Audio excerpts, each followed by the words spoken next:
Hello everyone, आप सभी का स्वागत है एक बार फिर से आपके नए टॉपिक के साथ। जैसा कि आपको पता है कि यहाँ पे टॉपिक वाइज टॉपिक वीडियो आप लोग को डाला जाता है, वो भी 10 मिनट के अंदर आप लोग का एक टॉपिक पूरा क्लियर कर दिया जाता है। और ये टॉपिक जो कि आपके एग्जाम के लिए काफ़ी महत्वपूर्ण होते हैं। तो आज के टॉपिक का नाम है संघीय मंत्रिपरिषद।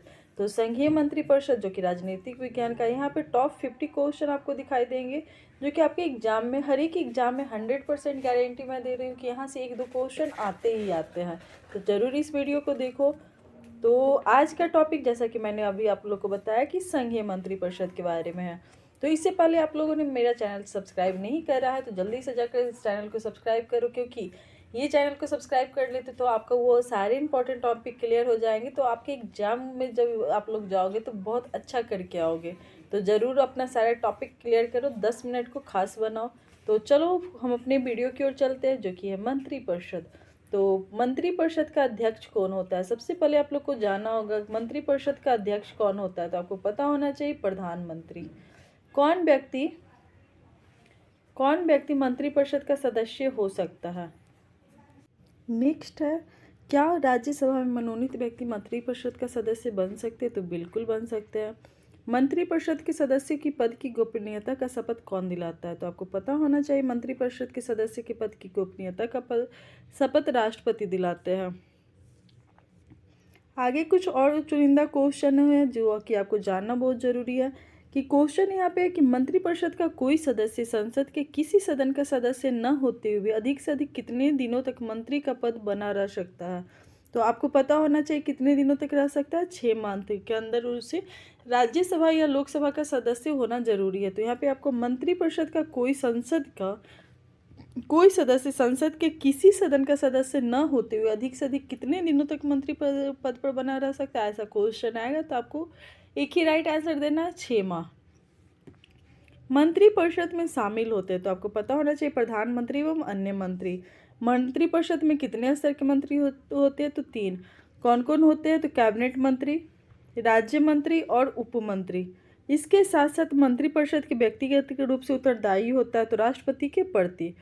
संघीय मंत्रिपरिषद के मंत्री उत्तरदायी होते केवल लोकसभा के प्रति। किसके प्रति? केवल लोकसभा के प्रति।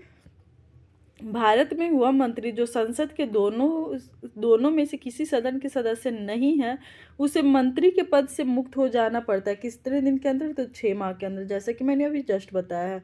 वही क्वेश्चन, क्योंकि क्वेश्चन इसी टाइप के आपको पूछे जाते हैं। भारतीय संविधान के प्रावधानों में से कौन सा प्रावधान मंत्रिपरिषद की नियुक्ति एवं पदच्युति को विवेचित करता है? तो अनुच्छेद 75। संविधान के अनुच्छेद 74 और 75 किस विषयों पर विचार करते हैं? तो आपको पता होना चाहिए मंत्रिपरिषद के बारे में। भारत में मंत्रिपरिषद के अधिकतर सदस्य के लिए जाते हैं तो लोकसभा से ही लिए जाते हैं। मंत्रिमंडल का गठन कौन करता है? तो सिर्फ केंद्रीय मंत्रीगण। केंद्र सरकार में राज्य मंत्री की क्या स्थिति है? तो वो केंद्र सरकार का ऐसा मंत्री होता है जो कि मंत्रिमंडल का सदस्य नहीं होता है। नेक्स्ट है, स्वतंत्रता के पश्चात मंत्रिपरिषद के खिलाफ पहला अविश्वास प्रस्ताव कब लाया गया था? तो पहला अविश्वास प्रस्ताव कब लाया गया था? तो 1963 ईस्वी में। स्वतंत्रता के पश्चात मंत्रिपरिषद के खिलाफ पहला अविश्वास प्रस्ताव 1963 ईस्वी में लाया गया था। वहीं सामूहिक रूप से मंत्रिपरिषद किसके प्रति उत्तरदायी होते हैं? तो आपको पता होना चाहिए सामूहिक रूप से मंत्रिपरिषद किसके प्रति उत्तरदायी होंगे? तो लोकसभा के प्रति। किसके प्रति? लोकसभा के। यदि कोई मंत्री राज्यसभा का सदस्य है तो वह लोकसभा में अपना वक्तव्य दे सकता है? तो बिल्कुल दे सकता है।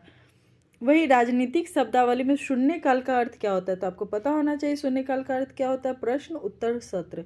वही भारतीय गणराज्य में वास्तविक कार्यकारी प्राधिकार किसके पास होता है? तो आपको पता होना चाहिए मंत्रिपरिषद के पास भारतीय गणराज्य में वास्तविक कार्यकारी प्राधिकार होते हैं।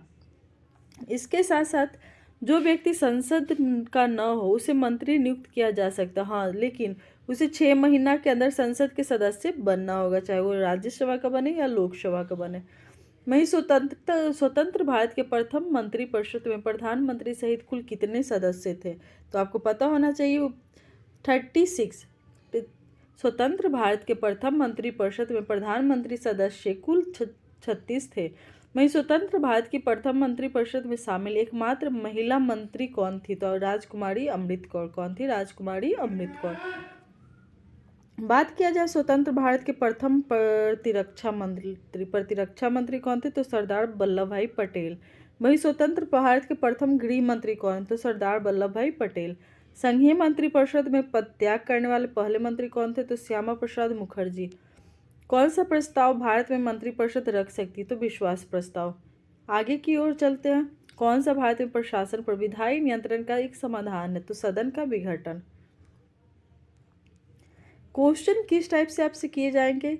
जो व्यक्ति संसद का सदस्य नहीं हो, केंद्रीय मंत्री कब तक बना रहेगा? तो अभी मैंने जस्ट बताया कि 6 माह। तो इसका right answer option number B होगा।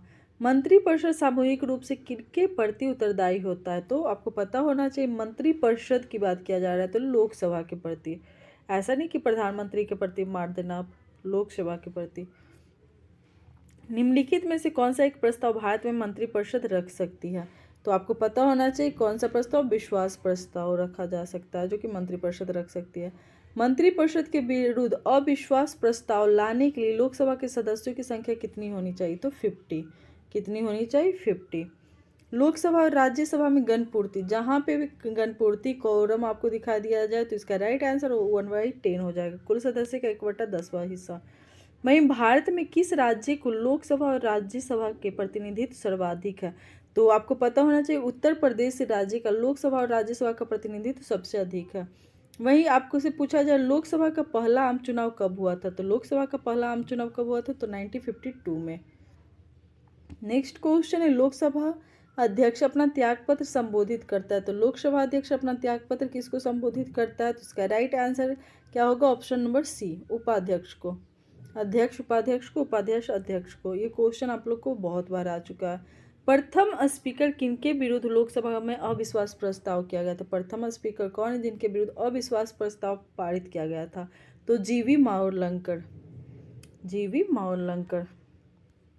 भारतीय संघ का मंत्रिपरिषद सामूहिक रूप से जिम्मेदार होता है तो मंत्रिपरिषद की बात किया जाए तो लोकसभा के प्रति रहता है। वहीं स्वतंत्र भारत के प्रथम मंत्रिमंडल के शिक्षा मंत्री कौन थे? तो शिक्षा मंत्री मौलाना अबुल कलाम आज़ाद।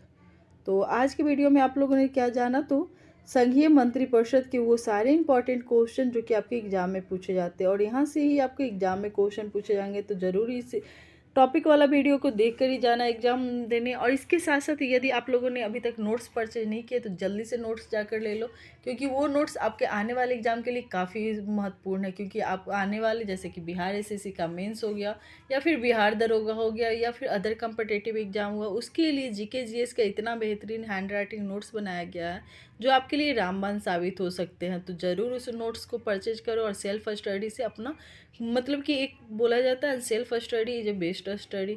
तो आप लोग खुद की मेहनत खुद से करके एक मुकाम पा सकते हो। तो ज़रूर मेहनत करो। और यदि नोट्स अभी तक आप लोग को नोट्स वाला वीडियो नहीं मिला है तो जाकर भी चैनल के प्लेलिस्ट में नोट्स वाला वीडियो भी देख सकते हो और कैसे परचेज करना है ये सारे प्रोसेस पता चल जाएंगे। तो थैंक यू दोस्तों, हमारे साथ लास्ट तक बने रहने के लिए। नेक्स्ट वीडियो में नेक्स्ट टॉपिक के साथ ज़रूर मिलेंगे। तो थैंक यू।